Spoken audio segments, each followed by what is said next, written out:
This is the future.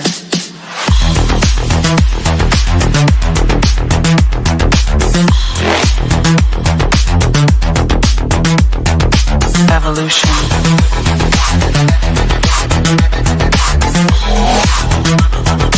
This is the future.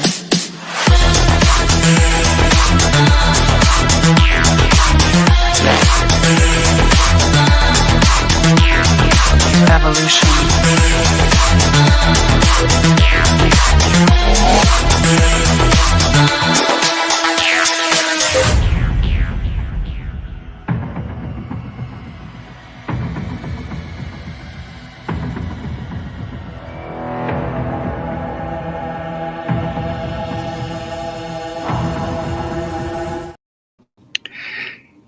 Well, hello, everybody. It's Friday. Yes, that's right. It's Friday, a little after 6:30. Yes, it is. Of course, I'm Bigfoot Michiganrob, BMR, whatever you want to call me. Thanks for coming on in today. I'm putting together, I've been doing these sporadic live shows. Now they're kind of becoming something that you guys seem to want.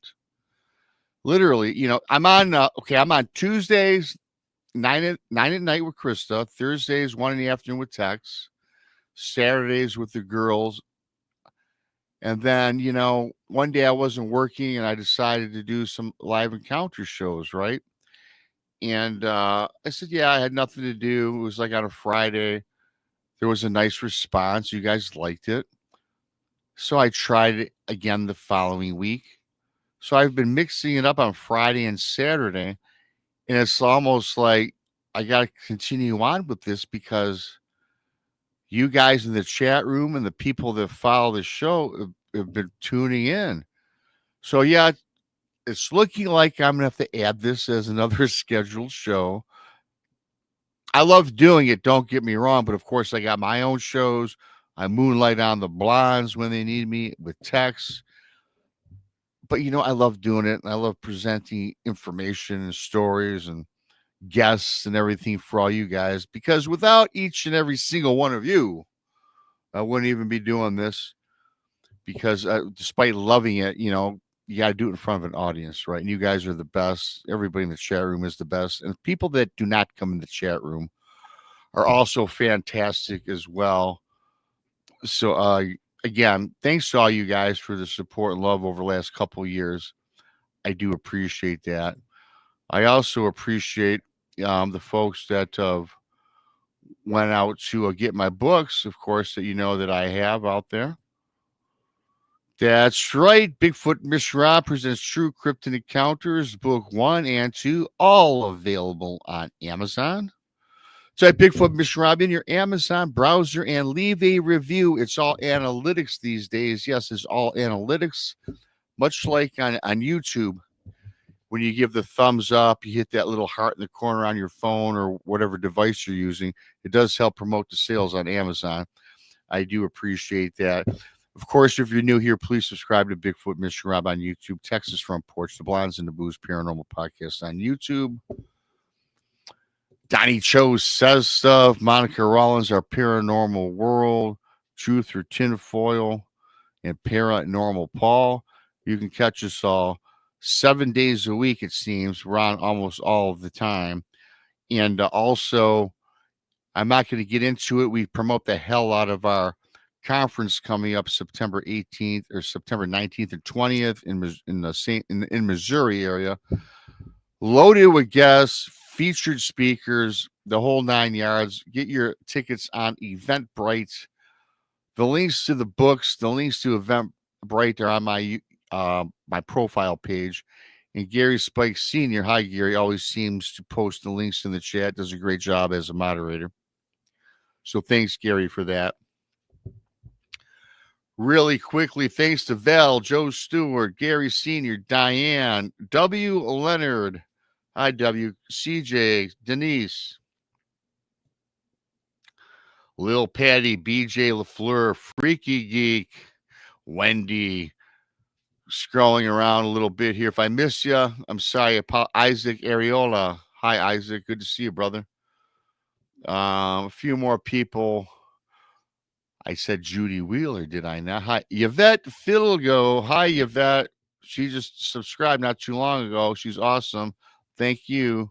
A lot of great comments. Who else? Scrolling down. Again, I can't see everybody. Randy Alexander, you appear to be new. Hi, Randy. How's it going, man? Thanks for coming on in. A whole bunch of you guys, so I can't get through the entire list. Boondock, hey Mojo, what's happening, buddy? I appreciate you guys. Midnight Smoker. Midnight Smokers in the house. Hi, Midnight. Again, hi, Debbie. Again, you guys, if you're new, please subscribe. That'd be awesome. I appreciate all the love, support. Thanks you that. Thanks you that. Don't forget the super chat's open. Great way to support what we do around here. Thank you for that in advance. You can become a BMR pirate. Join today, mateys. There's many of you already sitting in the chat room. Join today. Join the many. Join the few, depending on your point of view.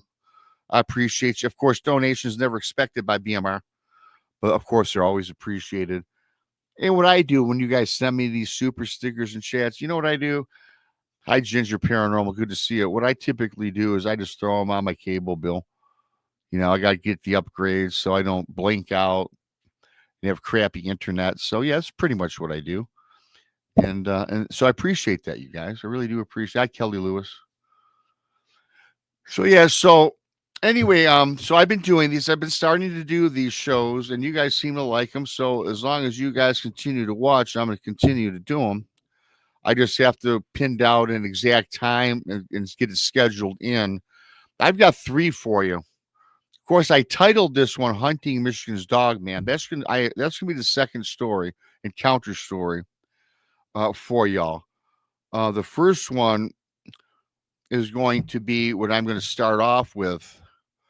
Is this couple that's been haunted by these strange entities? They lived first in Utah, in the Uinta Basin, okay? And over a 15-year period, they were subject to all these. It started out very nice and very beautiful. Then it turned into something sinister. Then they finally had to pack up their house in Utah, and they had to move on to Idaho. And after they settled into Idaho, whatever it was in Utah followed them. And then once again, they had to leave Idaho. And when I tell that story, when I spoke with this couple, they're not even giving out where they currently live. Hi, Keith. How you doing? They're not giving up where they currently live because they're kind of afraid, you guys.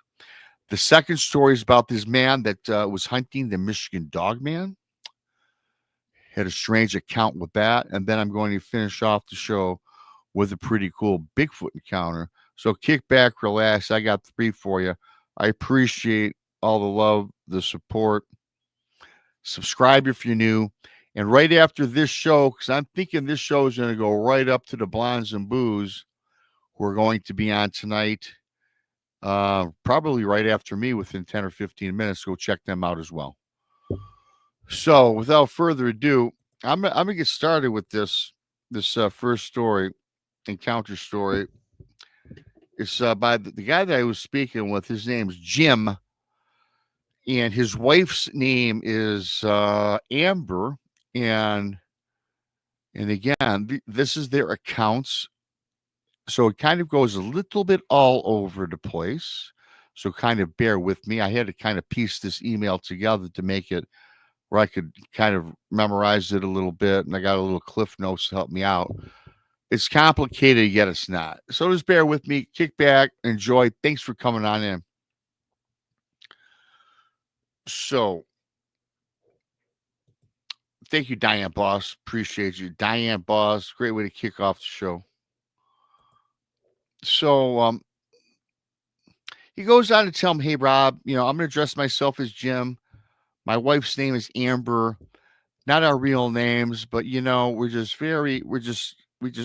very reluctant to even send you our encounter that's taken place. And here's where it goes. He says that the story is a bit perverse in the sense that living in Utah, they left Utah to gain peace, but they did not get peace when they left Utah. Okay. So he goes on to tell me, Hi, Ben T. How you doing? Going back to his life in Utah, he lived not far from the Uinta Basin. Now, most of you know that the Uinta Basin is the approximate area where the Skinwalker Ranch is. And the Skinwalker Ranch, he says he lived about 10 miles outside of the ranch.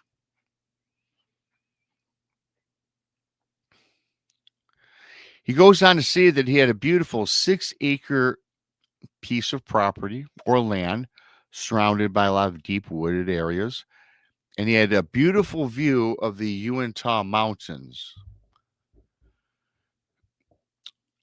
Amber and Jim lived there for 15 years. And during this time period, they would always see a variety of the lights dancing atop the mountain range. He goes on to say, Rob, I'm not saying that they were UFOs. They really didn't take on any real shape. They didn't take on any form. Thank you, Michigan Smoker, man. Appreciate you for that. Thanks for the love. Michigan Smoker, thank you so much. So, again, he's not saying these are UFOs. They took no real shape. They took no real form. They kind of look like blobs or unusual patterns, and they all came in a variety of sizes.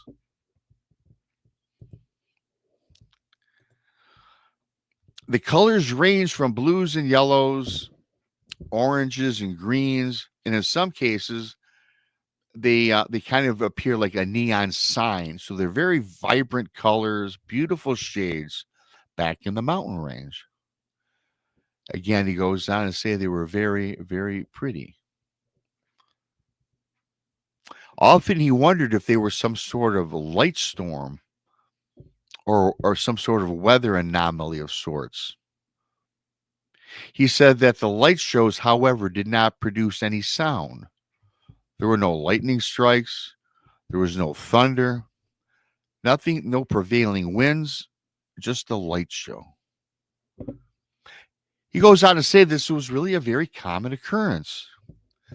Many times, Jim and Amber, they would go out and sit back on their deck right around dusk time and enjoy, like they like to coin this as a show. Jim goes on to tell me, though, hey, Rob, then something changed. Something different began to formulate during this time period. Yeah, BMR, Diane, BMR, it's the Midnight Smoker. Reminds me of Stevie Guitar Miller. You guys all know that one if you're as old as me. Anyways. He would say that during like an 8 or 9 month year of living in the Uinta Basin, the lights from the mountains appeared to get closer to the property. So when this all starts, everybody, this light show is way back atop the mountains. And during the next several years, the light show appeared to be getting closer. In fact, Jim goes on to tell me that they got so close to his property that they began hovering and dancing about the woodline roughly 200 yards from the back of the home.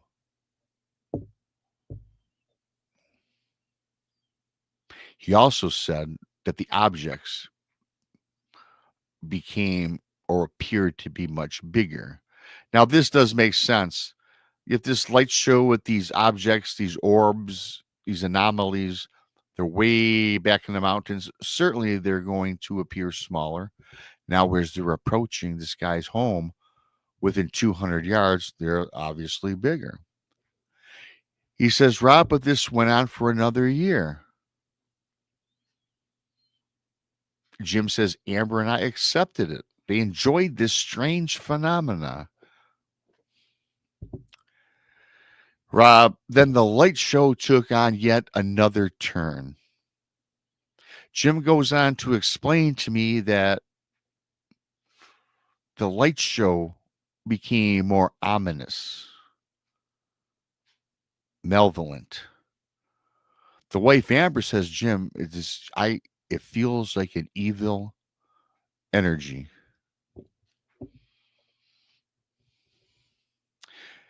So he goes on to say, Rob, later one evening when the light show was hovering above the woodline, like clockwork, like all the time throughout the 15 years, fear overtook Amber and Jim. The beautiful neon lights of all the variety of colors started to fade into a darker haze of blue and black. The black was more predominant. During this nighttime period, it was still evening, and now the darkness formed what he explains as being like some sort of storm cloud, but a deeper, darker storm cloud. He said it took on almost like an alien presence. Rob, chills grew through my body. Chills grew through Amber's body. They broke out in cold sweats, goosebumps aligning their body, right? Now these cloud-like formations take on yet another turn, everybody out here listening and watching. They turned into a heavy, thick fog. Now this fog, everybody, covers the entire tree line from the top of the 60-foot trees they had back, from the bottom of the ground up to the top. The fog rolled in. The fog starts rolling directly to the house, of the back of their home. He goes, Rob, I got this eerie feeling. It reminded me kind of like that movie, The Fog, which he shrugs at. Hey, Christy, how you doing?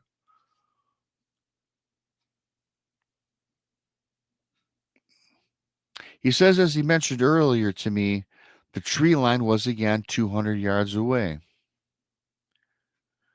And the fog continued to roll at them. Then all of a sudden, you guys, the fog stops, not 50 yards from their house or from their vantage point.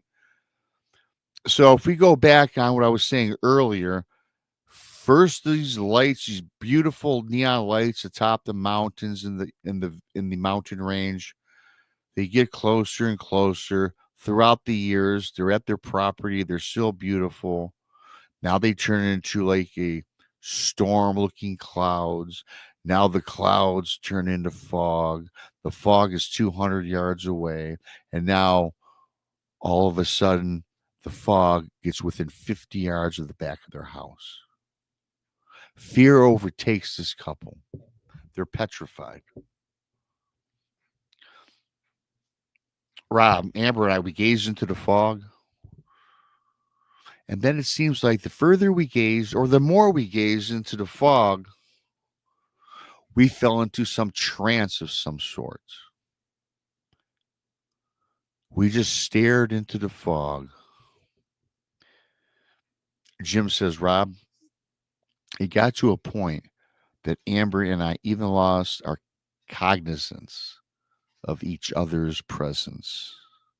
Hey, cool hand.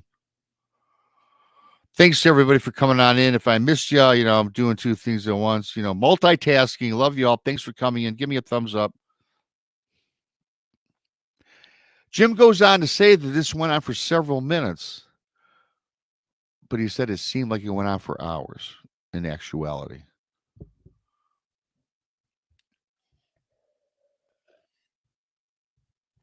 Then you guys, in this experience, as he tells me in these words, then he says, they came.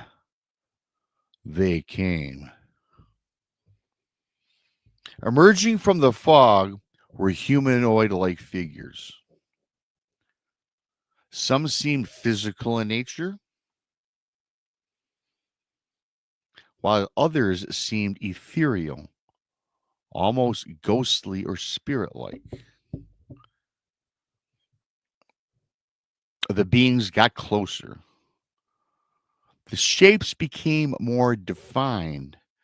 Again, referring back to the story, these shapes, you guys, were nondescript blobs, if you will. Now they're becoming more defined. Some of these objects, as Jim is telling me, they took the shape of humans, but not like the average everyday human. These humans had dog-like heads. They were walking bipedally. Some of the other images emerging from the fog were gross, grotesque, burnt images of human beings. Some also were beasts on all fours, running around the property, everybody, with human heads. Rob, am I dreaming? This is something you can't make this up in a horror novel, he goes on to tell me. Then all of a sudden, he says, the movement stopped. It seemed like all of the creatures, they paused. He goes, Rob, it was weird because everything, all these creatures that I just described to all you guys, they paused, they stopped.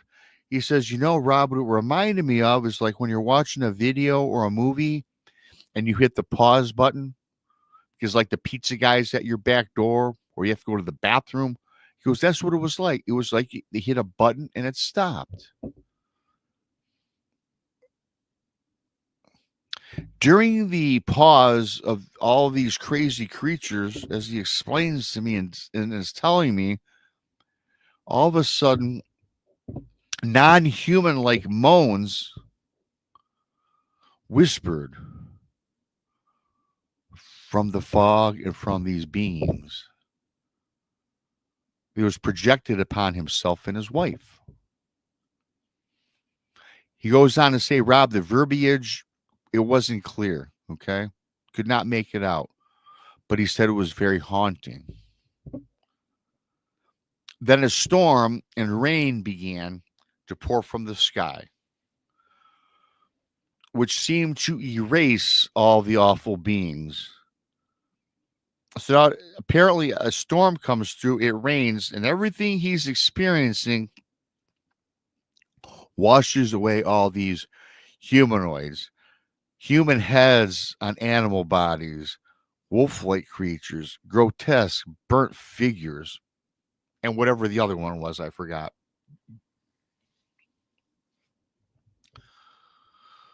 Again, he goes back and reiterates to me that this was over a 15-year span, that all of a sudden it peaked on that one terrible night. Soon after this experience, Jim and Amber started experiencing terrible nightmares. They started feeling like they were being watched from the tree line. They said the energy in their home seemed to turn unnatural. They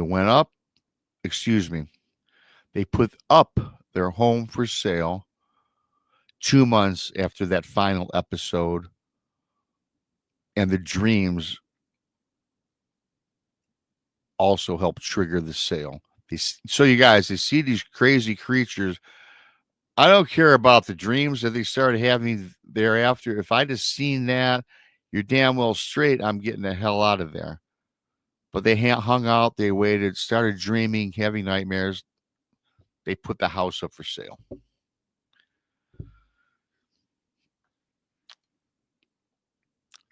The house wasn't even sold, and they got out of there and they went and lived in a hotel. They moved up towards Idaho, and they lived in hotels and motels in Idaho until they found another home, while their other house in the Uinta Basin was still being sold, trying to sell it, I should say. Hi, Standing Stones. Hi, Mike Hunt, Jordan Cogburn. Hello to everybody for coming on in. Appreciate all you guys. Thank you so much. So now you guys got the story. First half of this story. They're in Utah. Everything starts out beautiful, then turns into a nightmare with all these beasts, these creatures, whatever you want to call them. Now, put up the house. It's for sale. They moved to Idaho. They moved to Spirit Lake, Idaho, everybody. Okay.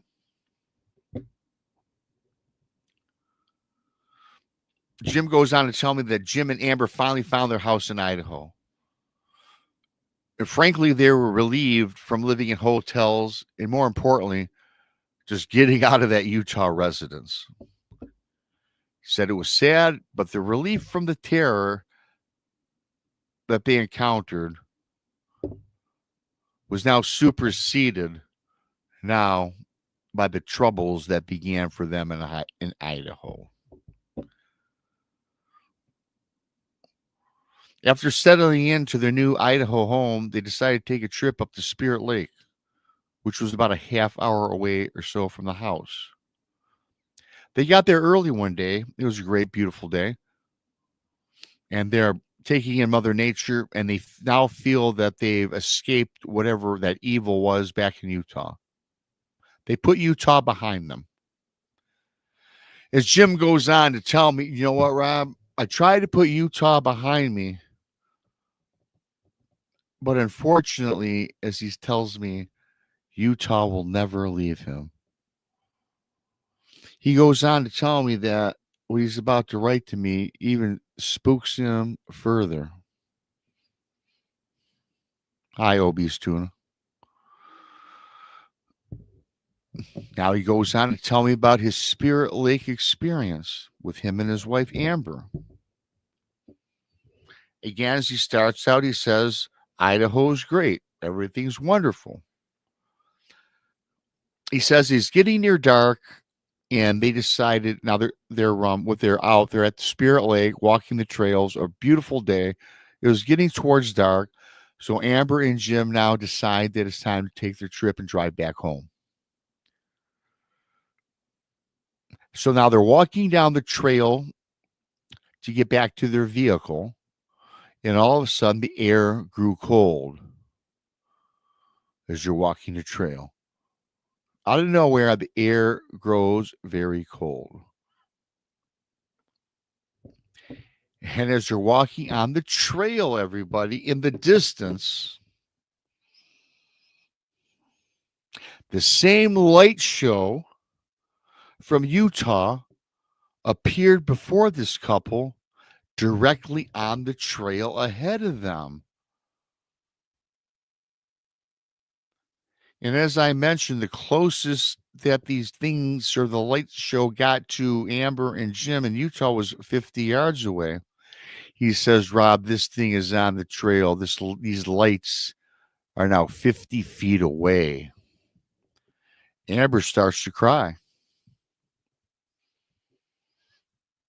Jim says, Rob, I can't even tell you the thoughts that ran through my head. All I can say, Rob, is dread. It filled my mind. It filled my soul. Jim says there was nowhere to turn off the trail. He couldn't cut through. He had no machete, nothing with him. Couldn't cut through, make a trail. Couldn't find anything else. Couldn't find it crossing an animal path. On the trail, you're going straight toward these lights. They trudge forward towards the lights. Again, it was exactly like the light show in Utah. Now, he did say, Rob, they weren't as big as in Utah because the lights were more, they fit the trail. So the objects met the standards of walking down the path. In other words, it blended in on the trail. But they were there and they looked very familiar. Then all of a sudden the lights fade away. As they fade away, Amber and Jim said, this is our chance. They start sprinting up the trail. They got to their SUV, which he said he was driving, and they sped the hell out of there. They're in their vehicle, everybody, they say no words to each other.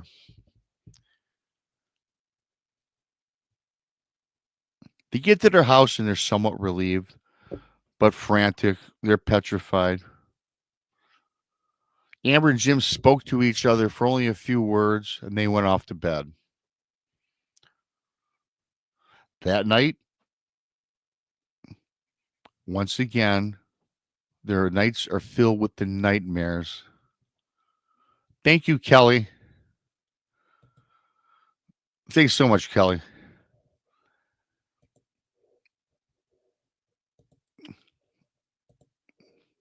The nightmares come back.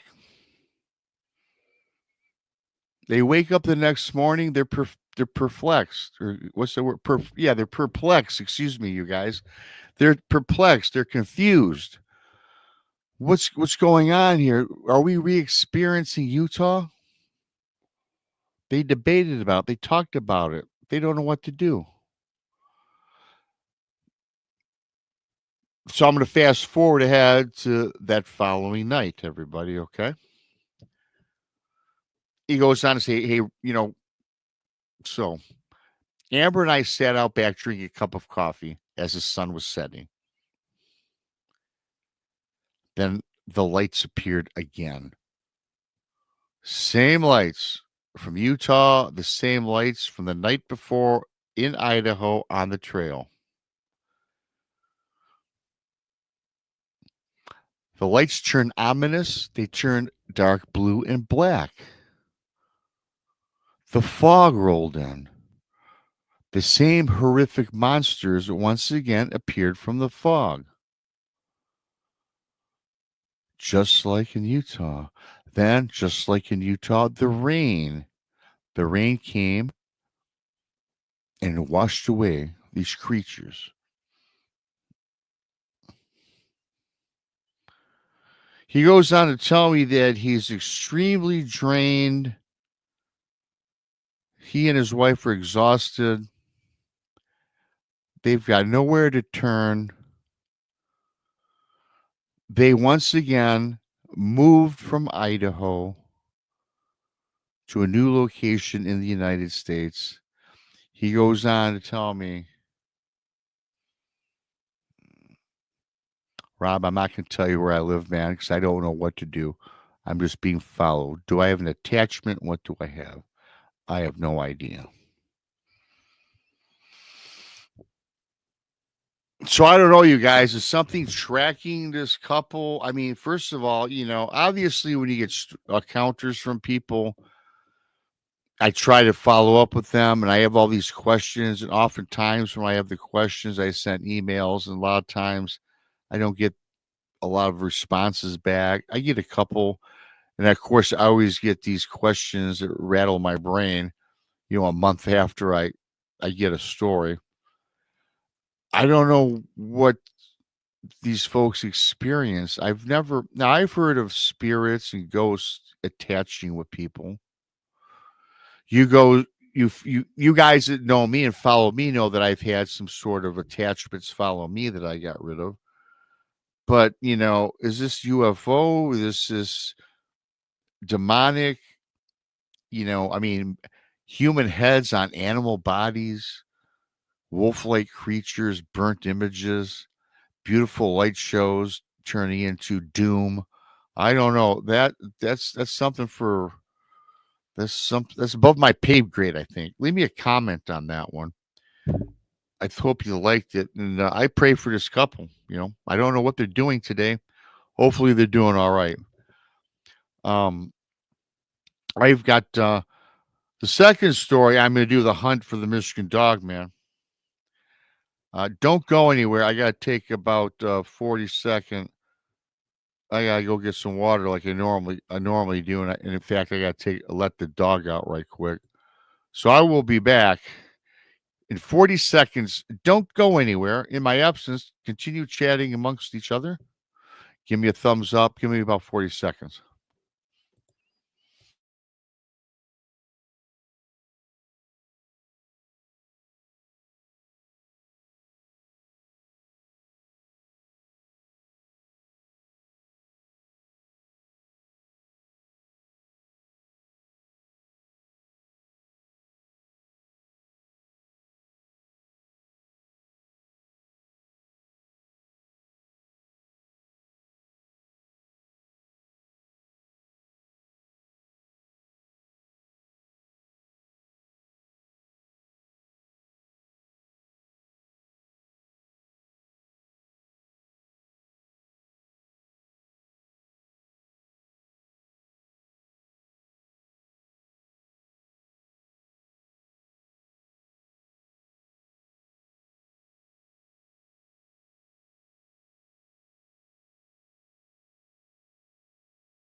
See, that wasn't too long. I just let the dog out the back door. I might have to get him after this. I don't after this story, encounter story. Really quickly, I want to thank briefly Diane Boss, Midnight Smoker, Kelly, and Obese Tuna for your awesome super stickers. I appreciate you guys. Donations, I love the donations. Thank you. They're not expected, you guys, but always appreciated by me. Thank you so much. You can become a BMR pirate, ladies. You can join today if you like. Thank you for that. Thank you to everybody. Thanks to Diane, Midnight, Kelly, and Obese. Thanks to each and every single one of you for coming on in. If you are new, please subscribe. Appreciate, love you. So, if you're new, again, subscribe. Hit that like button. I'm going to go on with this other encounter. This is a Michigan Dogman. About this guy that had this encounter, and he set his light, and he wanted to hunt this creature down. And you guys know me. My experience was in Wexford County, Michigan, on Lake Cadillac, and this is where this takes place for this individual, this man. His name's Rick, and you guys are gonna like this one. So thank you once again for coming in. And he goes on. He says, he goes on to tell me, "Hey, Rob, man, I've been hunting Dogman for 5 years." He said he had his first encounter in Wexford, Michigan. He goes, "Rob, I'm a subscriber to your channel, and you often mention on your shows that Wexford, Michigan is the Dogman capital in the state of Michigan."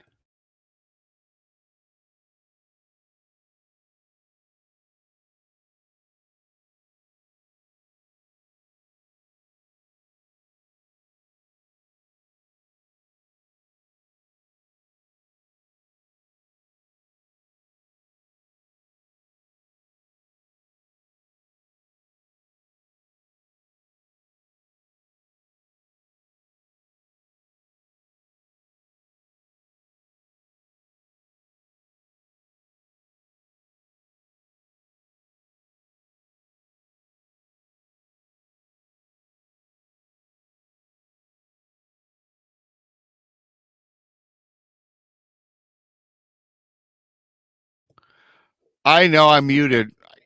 Sorry about that. So, anyways, thank you, you guys. I caught it early. I caught it early. You didn't miss too much. This takes place again in Wexford, Michigan. The guy goes on to tell me, "Yeah, Rob, I heard about your encounter with Bigfoot in Wexford County in 2018." He goes, he moved to Wexford in the fall of 2015, where his encounter takes place. He says when he first moved into his property in Wexford, Michigan. You guys can all hear me, right?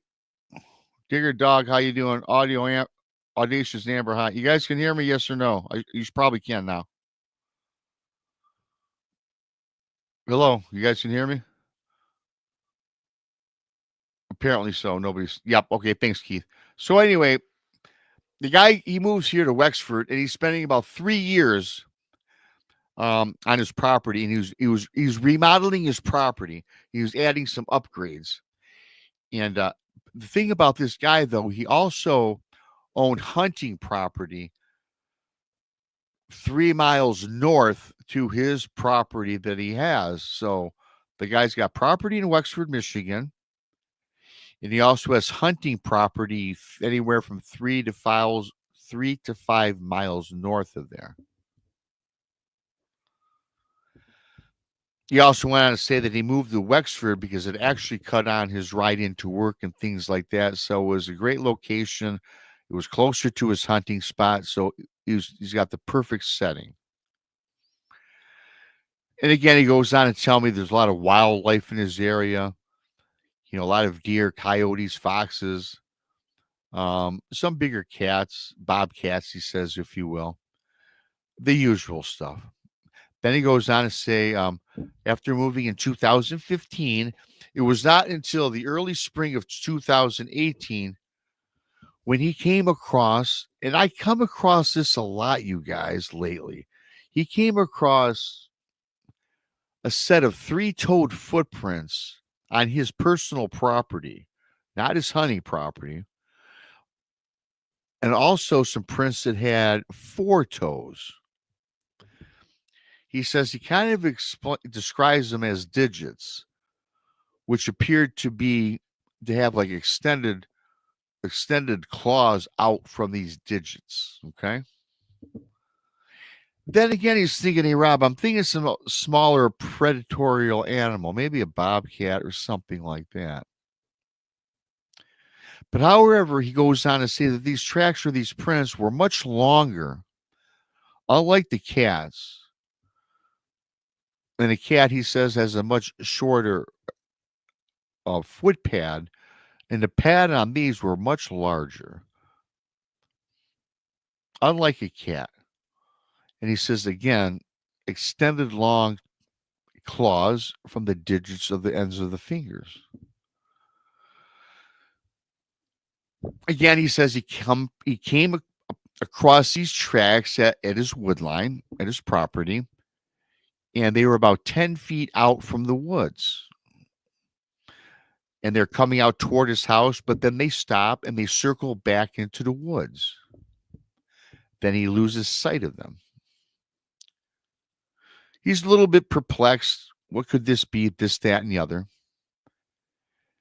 So the day after checking out these footprints, these tracks, he decides to turn back and head back to his house, and decided that he would venture off into the woods and see if he could find anything. So now this guy wants to investigate. He's on his property in Wexford, Michigan, finds these unusual prints. And as I mentioned earlier, his hunting grounds is not too far from here, about 5 miles north. He doesn't hunt on his Wexford properties, he tells me later, which I'll bring up here in the story in a moment. So he says the weekend arrives. He says he gets off work about 5 o'clock in the morning. He got home. It's about 5:30 a.m. by the time he gets home. He takes a nap. He says, Rob, he says, I get up about 10 o'clock in the morning. He goes, Rob, with my shift, I had a very weird, sleep pattern, this, that, and the other, and he goes on. So he goes out and he enters the woods from the tree line where he found the unusual tracks. And now he goes on to tell me, you know what, Rob, it's surprising to me that after living 3 years here in Wexford, he never really explored the woods. He mentions earlier he spent all of his time at his hunting property. So he kind of just enjoyed his background in Wexford, and he hunted at his other property, and he never really went into the woods on his actual property. He says, Rob, I kind of kicked myself in the ass that I have all these beautiful woods in my backyard. I never explored them. I thought that was kind of odd too, you guys. I mean, if I had the woods in my backyard, even though I had hunting property, I certainly in a 3-year period would have gone out and explored. I mean, I don't know. That's just me. So I'm not going to judge you guys. To me, just kind of weird. That's all. Just my little statement regarding that. He goes out to tell me, yeah, he's married. He's got 2 small children, a young wife. He was a coach, for his son's baseball team. So this guy's always busy. So he goes out into his woods from the back of his home, and he finds no tracks like he had seen at the wood line. But then he says, Rob, I came across this very unusual structure. He says the structure kind of looked like a mound, but it's a very tall and wide mound. He says at first it appeared as though it was deadfall from the surrounding trees over the years that kept piling up. He walked over onto the far side of the mound, and at the bottom was a rather sizable 4-foot entrance. He gets down towards the ground and he peers inside. He says, yeah, Rob, fortunately, I brought along a flashlight that he could peer inside of this structure, this mound, whatever you want to call it.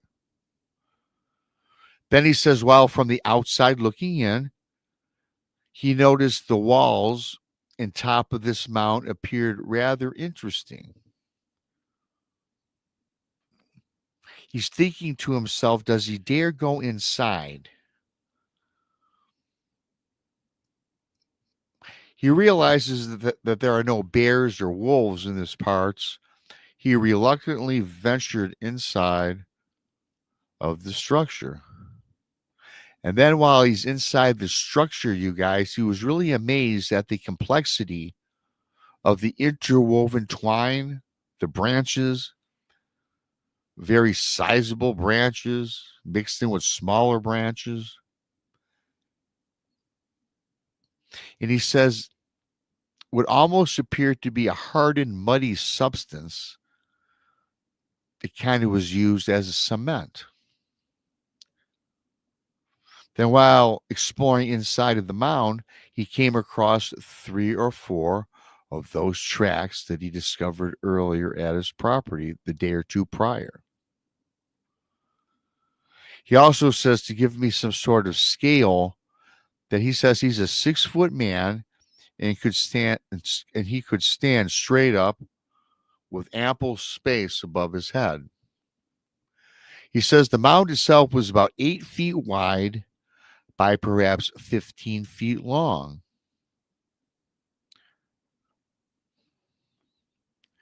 He says he followed the tracks for a short distance, which led to a 4-foot hole that was dug out where the tracks led down inside.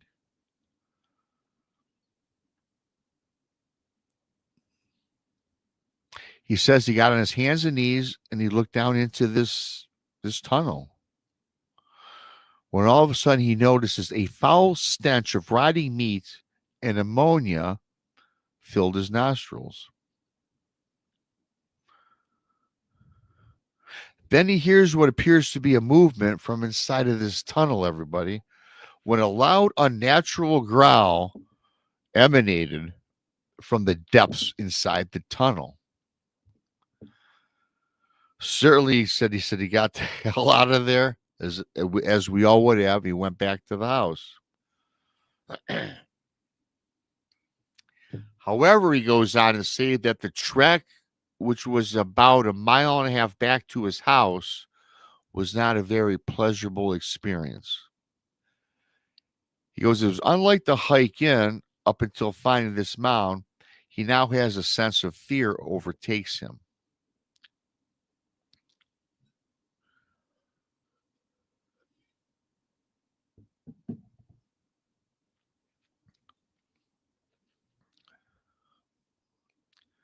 He goes, 5 minutes during his walking, he distinctly heard heavy bipedal footfall flanking him on his right side. He says that every time he stops, the footfall stops, kind of like a predator does. Hi, Sissy. Thanks to everybody for coming on in. Now the guy looks to his right. He can't see anything. He says, he goes, hey, Rob, I had maybe 10 feet of visibility into the woods.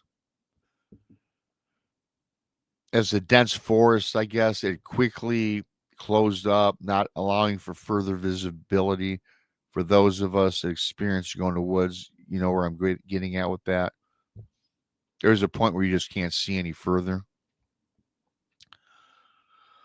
He goes, that this footfall, this following, it stopped all the way till he broke the tree line to the back of where his house is. He says, Rob, I'm scared. I'm wondering what could be following me.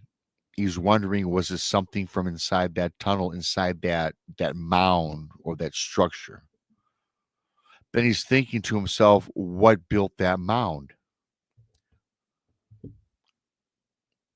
He could not think of any animal known to him.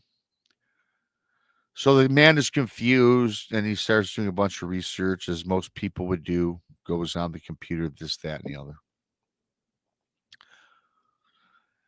So he says later on that evening, he goes back to his shed on his property to put away some of the tools that he had laying in his backyard.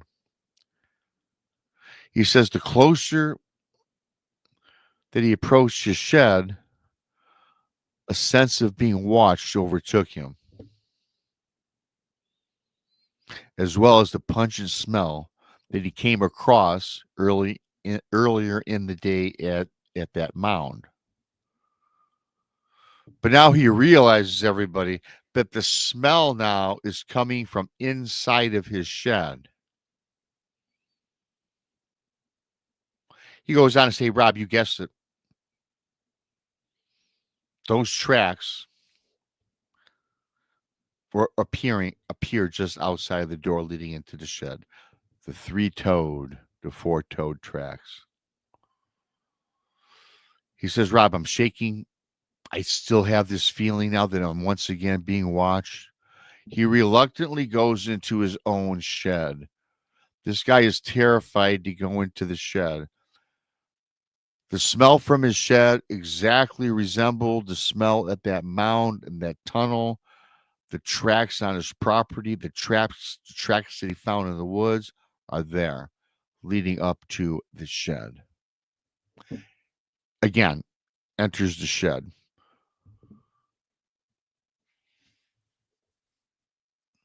He says the foul smell inside of the shed was so horrible that he thought he was going to pass out. Then he takes a look, he regains his senses, he toughs through it, and he looks back towards the back of the shed. He says he's horrified at this point now of what he sees. He sees the fresh carcass of a deer savagely ripped to pieces.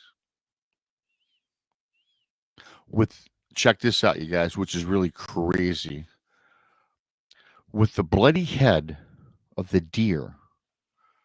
And he says it's almost strategically placed and mounted on top of his freezer in the shed where he stored his meat from his hunts.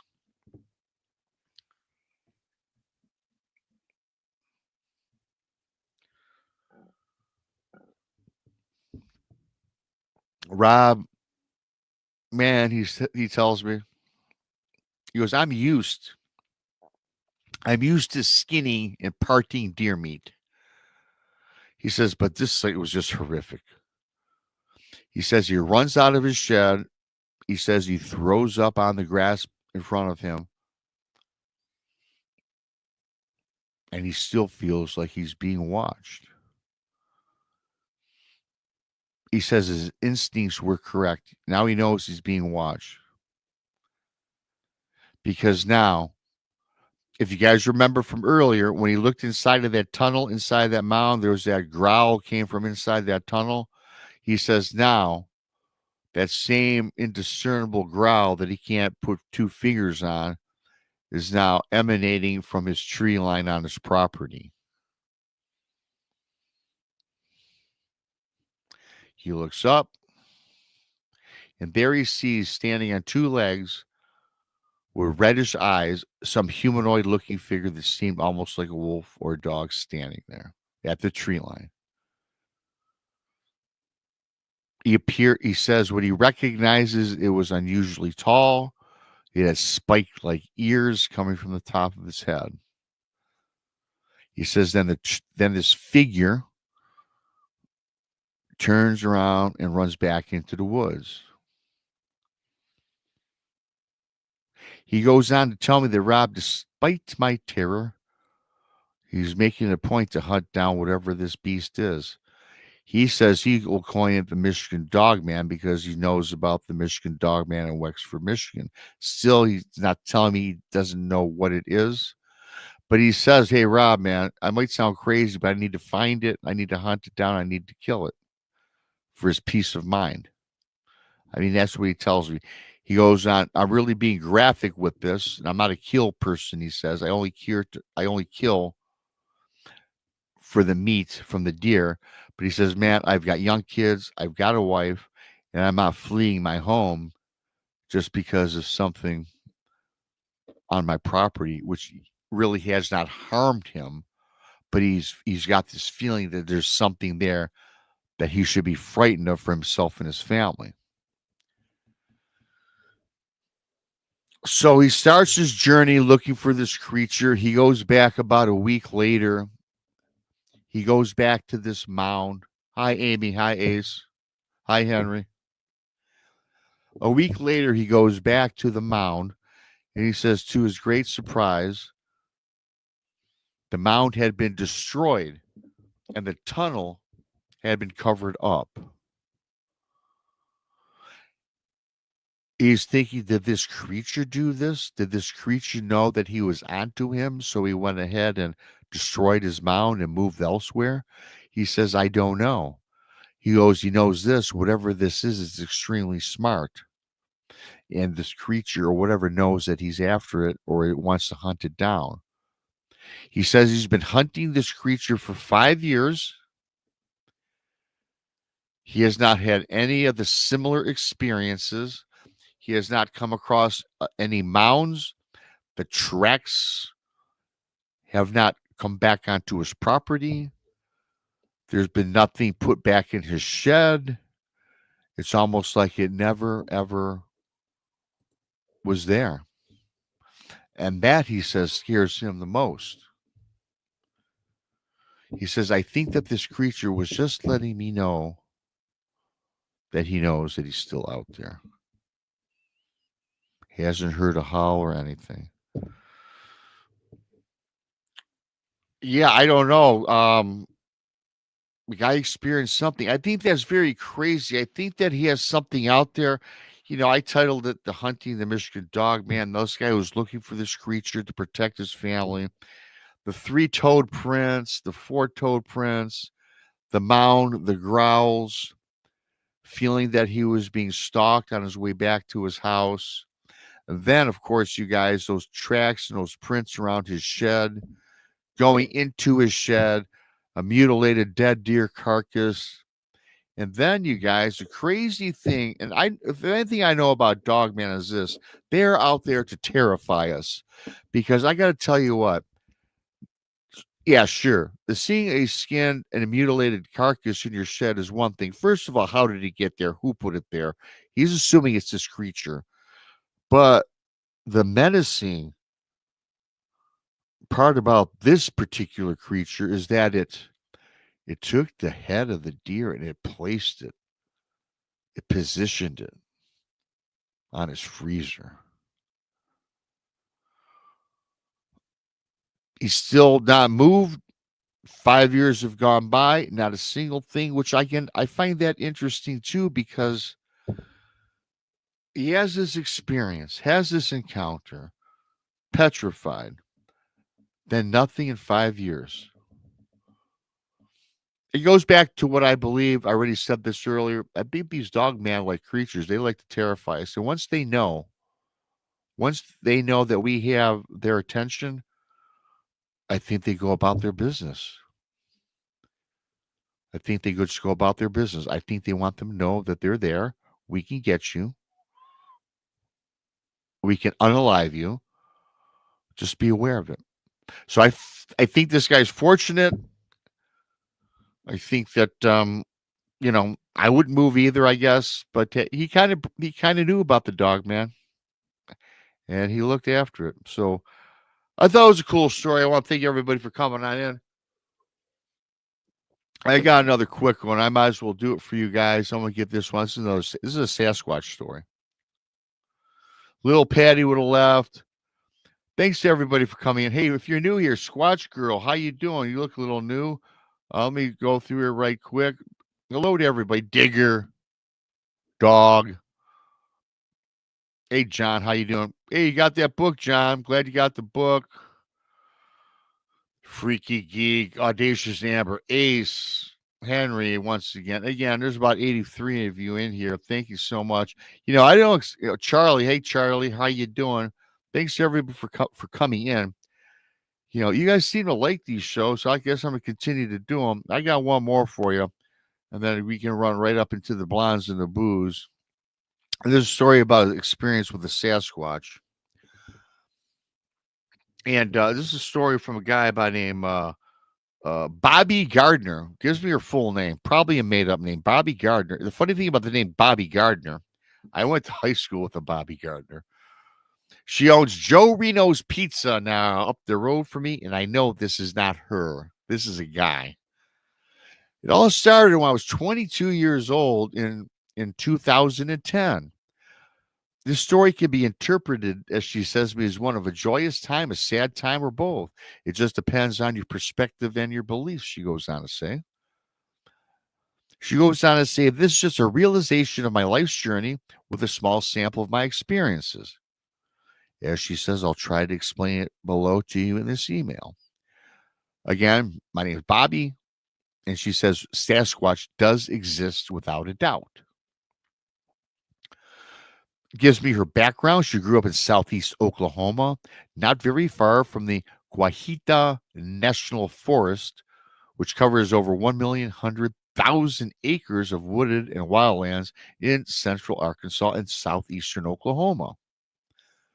She says she's of Shawnee descent, and her elders had always spoken of Sasquatch, the great protector of the lands. Okay. Of course, depending on of whom you speak with, this dialect differs amongst the tribes and the nations. She says the one thing that's most common though amongst them is that they do have this deep belief in Sasquatch. They say that it, of course, is real. And I think we all think Sasquatch is real, right? That's why we do this. That's why we're all here. She goes on to say that a lot of her tribesmen spoke of Sasquatch as a spiritual being, while others a flesh and blood, ancient elder with non-human like strengths and abilities. She goes on to say that oddly enough, prior to her first Sasquatch encounter, um, she went on to say that, her elders, when you said the word Bigfoot to show disrespect, they preferred Sasquatch. She goes on to tell me. She goes, she doesn't really hold the beliefs of her elders, but respects her elders.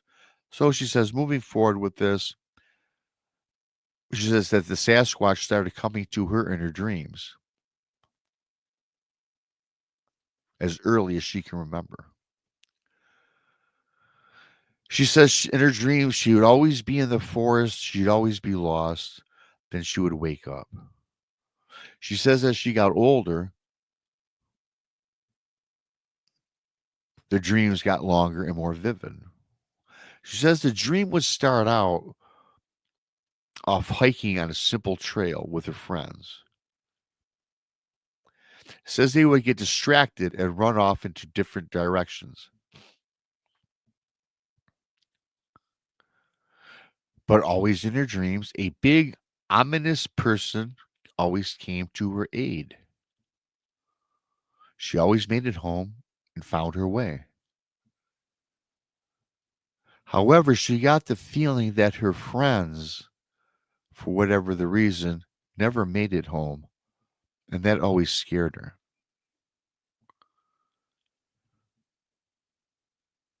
She goes on to tell me that, Rob, these dreams foreshadowed a certain event in her life.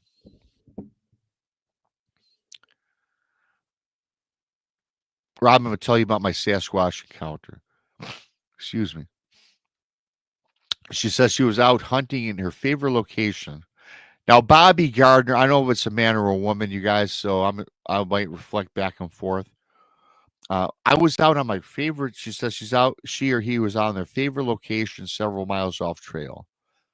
They picked up she picked up a trail of several deer tracks leading out to a pasture and an abundance of foliage for the deer to eat. So she says she lays down on her stomach and she positions her rifle on his tripod to the tree line in the hopes of seeing a big buck emerge from the tree line. So I guess she's hunting or he's hunting. She says she or he did not utilize a tree stand. She just preferred to track, find a location, and sit in waiting to find her prey. She was waiting around for about an hour or so, and she could hear all the wildlife bustling about in the forest.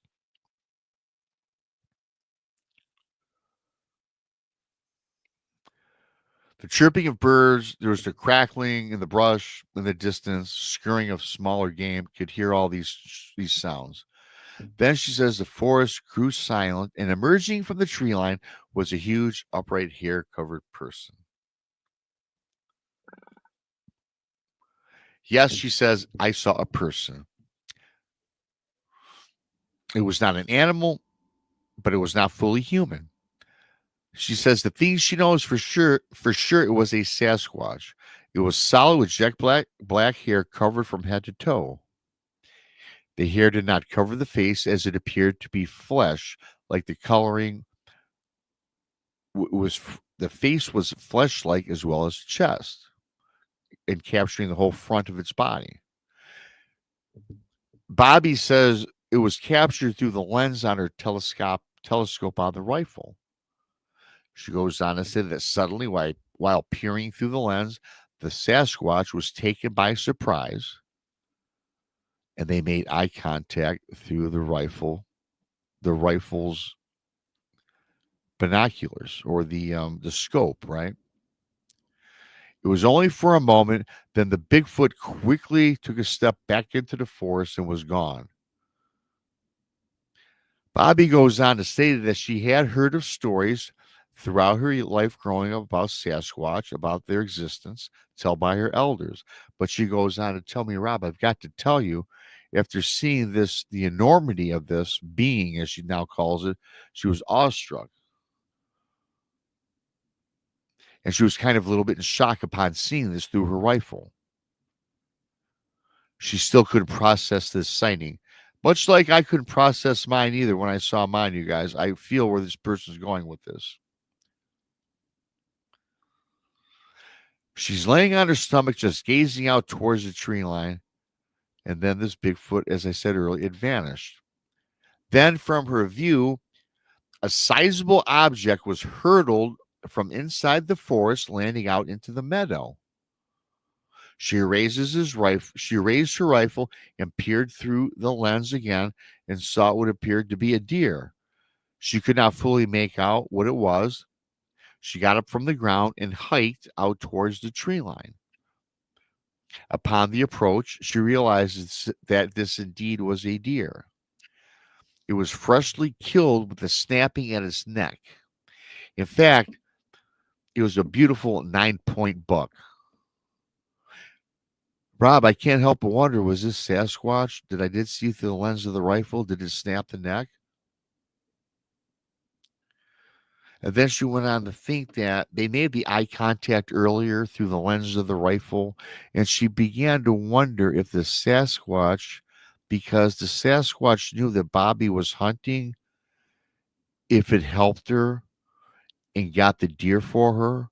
So she's thinking that maybe this was an offering from the Sasquatch as it killed it and hurled it towards the meadow.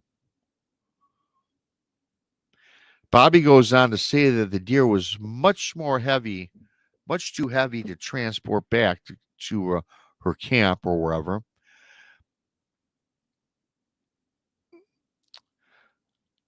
She wanted to say that she always went by herself, but if she got anything big, she would go back to camp to help one of the guys help her drag it back into camp.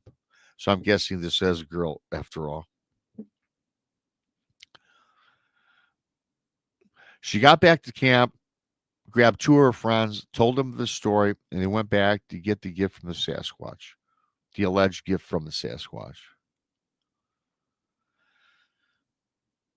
She goes, now, Rob, for a minute, though, I have to reflect back on my dreams that I told you about earlier, about being lost in the woods, about being guided by this huge person of the forest. She mentions that she spoke earlier about the grim feeling that her friends were not as lucky as I, that they never made it back to the forest during her dreams. So a month or so after her two friends helped her transport this deer back that the alleged Sasquatch threw at her, they all decided to go hunting together at the same location. So now this person, Bobby, who always hunted alone, had the dreams that her friends never made it back from the hunt, takes her two friends that helped her get the deer from prior. So the three of them go together. They left early in the morning the following day.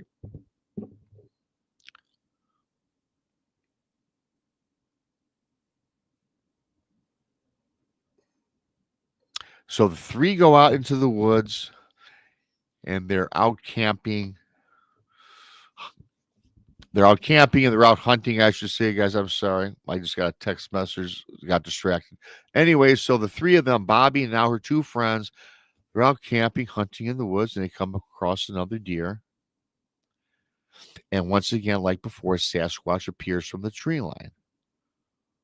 Once again, the Sasquatch throws another broken neck snap of the deer carcass, of a dead deer. The three of them, the Sasquatch goes back into the tree line, and the three friends take off once again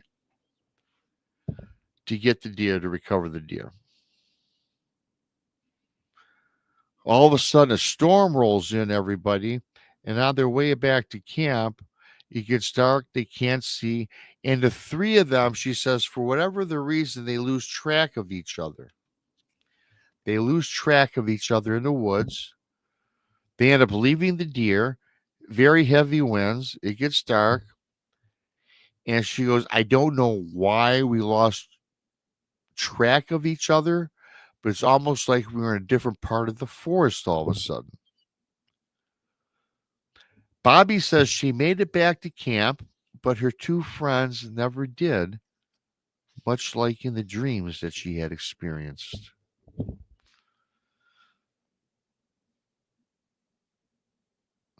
A week later, the friends were found alive, but lost and bewildered with no recollection of ever entering the woods.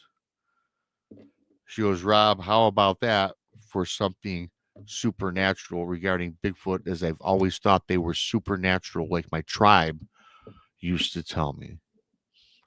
I'm just glad that was a happy ending, you guys. I was thinking that she was the only one that made it back, much like her dreams. So what's up with this dreams? You know, I have a lot of dreams that seem to be real. Some of my dreams just seem like they're manifested into reality sometimes. And this young lady always dreamt about the Sasquatch, the hunt, but being the only person that returned. And in this instance, she was for about a week. But fortunately, her friends did come back. So I'm glad it wasn't a horrific ending to that story. That was a short one. I wanted to share that one. I thought it was pretty cool. Leave a comment if you want me to continue to do these. This is about my 7th installment. You guys seem to like them. I'll keep doing them if you want me to do them. I thought it was a pretty cool show. I want to thank everybody for showing up. Please hit the like button for me, okay? Do appreciate it. Diane Boss, Michigan Smoker, Kelly Sandifer, Obese Tuna, thanks for your awesome super chats. That's so appreciative, I should say. I got to run here in a few moments. Hit the like button. Subscribe if you're new. Subscriber if you're new. The Blondes and Boos are going to be on in about 13 minutes. They've got a guest on tonight. I forget who it is. Go check out the Blondes and Boos over on YouTube. I'm Bigfoot Michiganrob. And until next time, you guys have a great weekend. Thanks for showing up and tuning on in. Love y'all. Appreciate all you guys. And I just got to find a button. I just got to find that button. I got so much shit in here. Oh, excuse me. I'm out.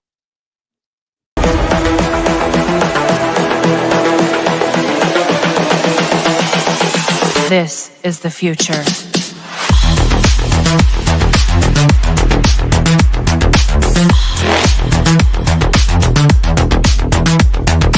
Evolution.